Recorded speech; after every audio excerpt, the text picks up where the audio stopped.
क्या भारतीय जनता पार्टी अनपढ़ गुंडों की पार्टी है? ये मेरे आरोप नहीं है दोस्तों।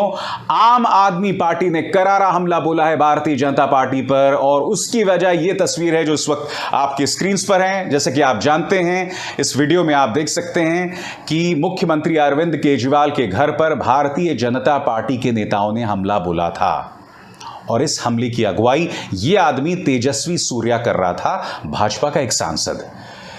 ये बग्गा जो है ये भी यहां पर शामिल था, मगर बग्गा वो आदमी है दोस्तों जिसका एक विवादास्पद इतिहास रहा है। इस पर एफआईआर दर्ज है। इनके खिलाफ एक लड़की ने भी आरोप लगाया था, जिसकी चर्चा हर जगह देखते हैं। ये चाइनीज माल भी बेचते हैं यहां पर। ये तमाम चीजें इस आदमी के बारे में, वो एक अलग मुद्दा है। मगर भारतीय जनता पार्टी ने जिन लोगों ने अरविंद केजरीवाल के घर पर हमला बोला था उसे सम्मानित किया, और यह सम्मान जो है कहीं गली कूचे में नहीं, सम्मान उनको मिला भारतीय जनता पार्टी के दफ्तर में। आम आदमी पार्टी ने इस पर उग्र तेवर अपना लिए हैं। राघव चड्ढा क्या कह रहे हैं आपकी स्क्रीन पर। यह बहुत ही शर्मनाक है कि सत्ताधारी पार्टी भाजपा गुंडों का सम्मान कर रही है जिन्होंने दिल्ली के मुख्यमंत्री के घर पर हमला बोला।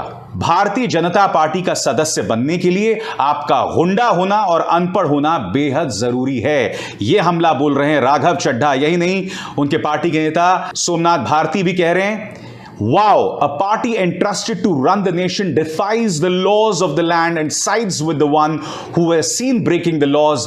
Similar VIP treatment is being given by the BJP to the son of the central minister for running his jeep over farmers. Is the BJP a safe haven for criminals?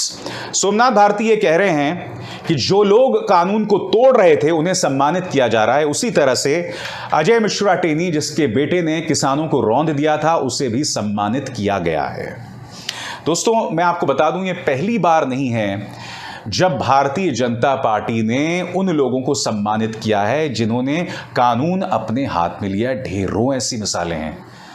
लोगों ने गोलियां चलाई हैं आम लोगों पर, उन्हें भी सम्मानित किया गया है। मैंने आपको ढेरों उसकी मिसालें दी हैं।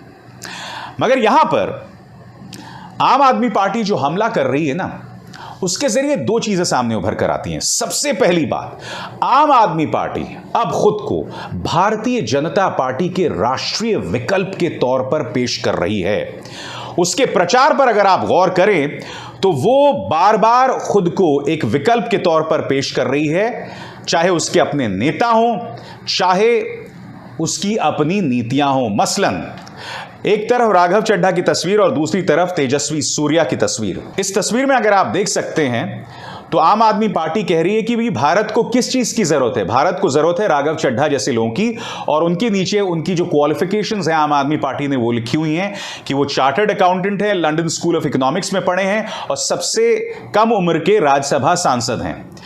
वहीं भारतीय जनता पार्टी में उन्होंने जिक्र किया है तेजस्वी सूर्या का। कहते हैं कि तेजस्वी सूर्या ने भीड़ का नेतृत्व किया था जिन्होंने मुख्यमंत्री अरविंद केजरीवाल के घर पर हमला बोला।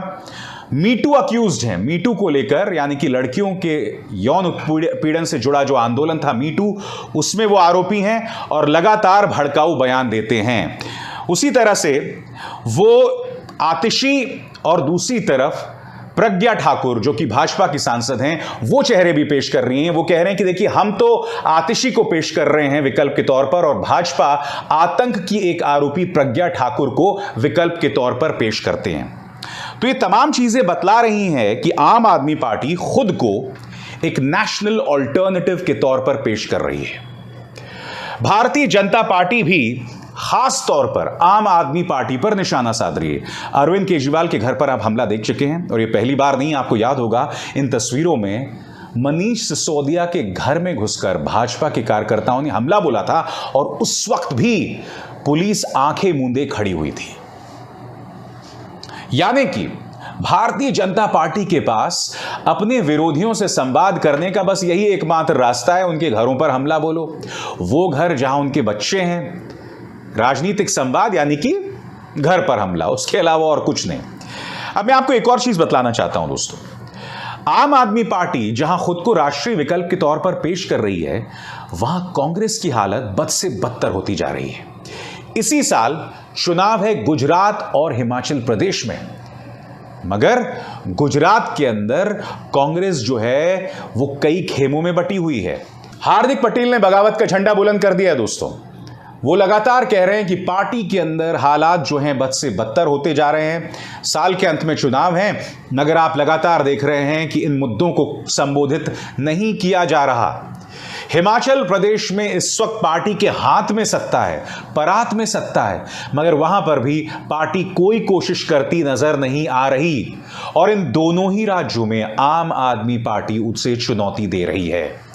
यकीन मानिए दोस्तों, गुजरात और हिमाचल में जीतना तो बहुत दूर की बात, आम आदमी पार्टी अगर दूसरे नंबर पर भी आ गई तो मान के चलिए कांग्रेस के खात्मे की उल्टी गिनती शुरू हो जाएगी। मगर इससे फायदा किसका होगा? बीजेपी का ही फायदा होगा, क्योंकि देखिए आम आदमी पार्टी को एक राष्ट्रीय विकल्प के तौर पर खड़े होने में अभी कम से कम 10 साल और लगेंगे।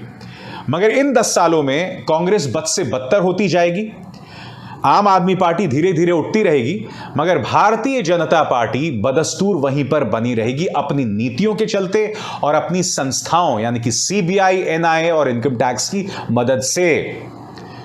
तो राष्ट्रीय तौर पर विकल्प जो है वो कमजोर हो जाएगा जैसे जैसे कांग्रेस कमजोर होती जाएगी। मगर इसमें दोष ना आम आदमी पार्टी का है ना बीजेपी का है, इसमें दोष सिर्फ और सिर्फ कांग्रेस नेतृत्व का है, खासकर गांधी परिवार का।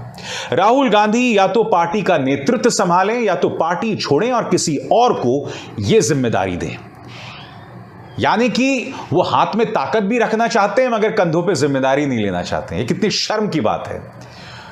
तो इससे कांग्रेस बद से बदतर होती जा रही है, आम आदमी पार्टी धीरे धीरे उठ रही है और भाजपा लगातार ताकतवर हो रही है। यही नहीं, हमें यह भी नहीं भूलना चाहिए कि तमाम राज्यों में भी कांग्रेस जो है अब दोयम या तीसरे दर्जे की पार्टी हो गई है। सभी राज्यों पर आप निगाह डालें, बस अब कुछ राज्य बने हुए हैं, मगर उन राज्यों में भी जब सत्ता हाथ में आती है तो कुछ दिनों बाद आपसी लड़ाई के चलते सत्ता गंवा दी जाती है। मसलन मध्य प्रदेश, मसलन राजस्थान भी लगभग इनके हाथ से सत्ता निकल गई थी और यहां पर भी अशोक गहलोत वर्सेस सचिन पायलट चलता ही रहता है। यह हालत है देश की राष्ट्रीय पार्टी कांग्रेस की। और दूसरी तरफ आम आदमी पार्टी का जोर भी जारी है और भारतीय जनता पार्टी भी लगातार आम आदमी पार्टी पर फोकस कर रही है। राजनीति दिलचस्प होने वाली है। अभिसार शर्मा को दीजिए इजाजत। नमस्कार। स्वतंत्र और आजाद पत्रकारिता का समर्थन कीजिए, सच में मेरा साथी बनिए। बहुत आसान है दोस्तों, इस ज्वाइन बटन को दबाइए और आपके सामने आएंगे ये 3 विकल्प, इनमें से एक चुनिए और सच के इस सफर में मेरा साथी बनिए।